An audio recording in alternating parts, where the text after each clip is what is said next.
Well, I'm Charlotte, and this is my friend Ella, and this is my nan, Nana V. We are interviewing my nan so we could get some more personal information than what we could get on the internet. On the Aboriginal Yorta Yorta tribe.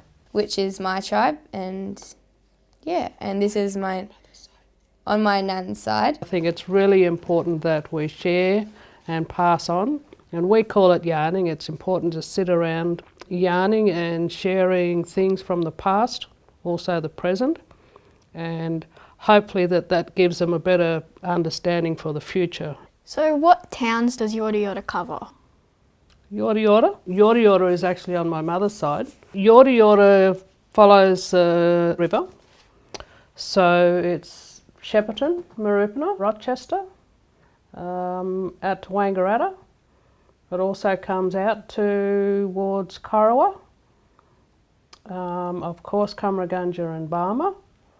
When we dabbled into history a little bit more on Mum's side, we actually found out that our connections are also Dodorowa, and there's a number of pronunciations for that too, and that is in Wodonga and Tangambalanga.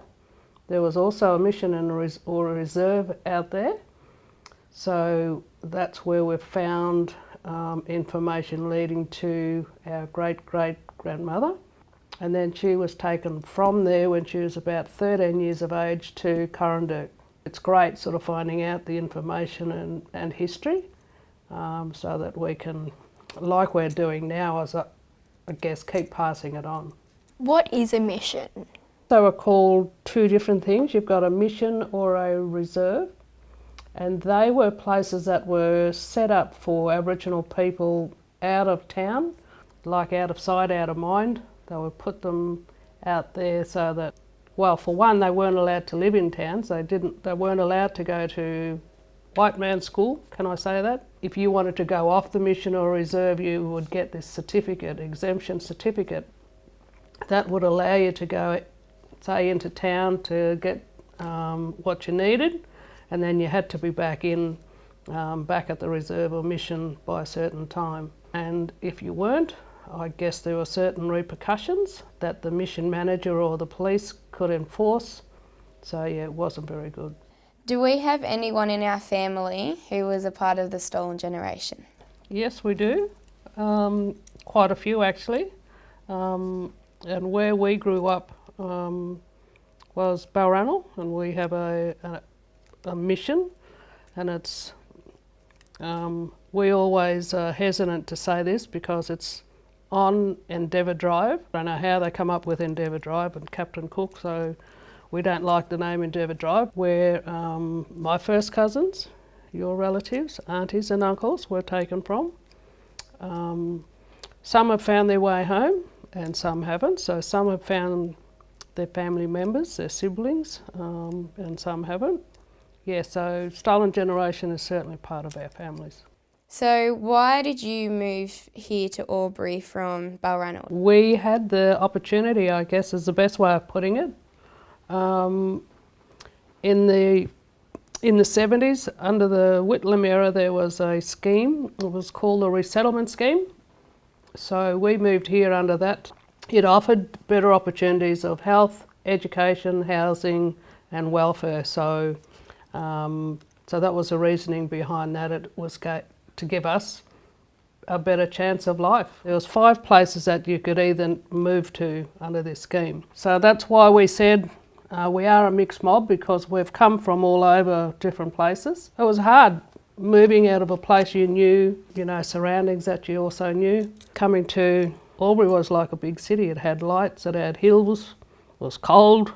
It was a whole new ball game. Often we lived in smaller, isolated communities, so it was hard for us to adjust to coming to a bigger city. So what is the Yorta Yorta totem? The long-necked turtle, that's what we have been told over the years.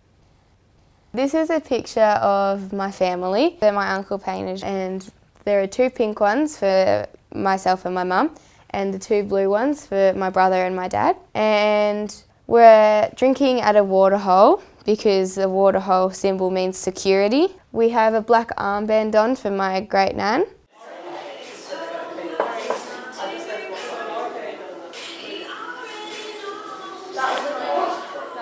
and I work with Aboriginal students, and being a mother and a grandmother, that I can take this inside the school and give them another view, I suppose, of what you can do and other ways and means of, well, let's try looking at, something different. We don't have to follow this path.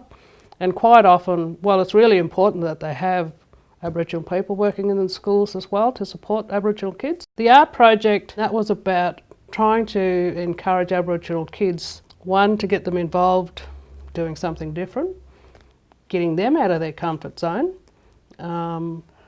but getting them to also feel good about themselves so that hopefully their attendance would improve, that their attitudes would improve, and that they would come to school, their attendance would sort of pick up. Like, it blows you away because when you ask the questions, have you drawn before? And they said, no.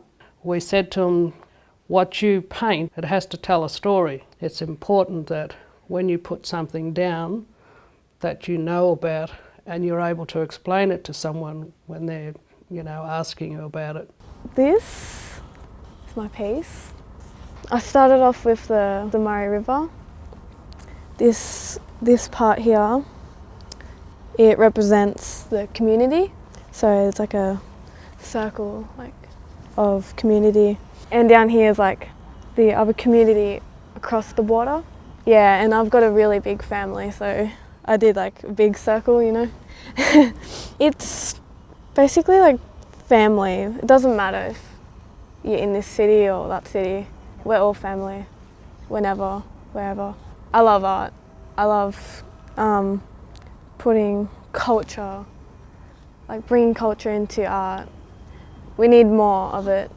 Do you remember any Dreamtime stories from when you were little? I guess the one is, swimming the river, is be careful crossing the river because you don't know what's in there, that there are creatures in there, or some of them could say, there's bunyips in there. So of course we would be mindful not to go in there, or should we go in there, or going out after dark. The stories that were important to us at the time, I remember Mum saying that they had to swim the river from the welfare. If they saw a black car coming in onto the missions or reserves, that they would tell the kids to run, to hide, or to swim the river, so that they would be safe and saved from the welfare. I know there were a number of families that were removed. My mother came from Wodonga, which is Yorta Yorta country. So that story sort of sticks strongly in my mind. It's sort of hard to sort of judge why it happened to them and not us. And I'm sure you would have done that in history, or? No, they don't really teach us that kind of stuff in history. What? It's all like medieval times and all that. Okay. This is important to me. This is my culture.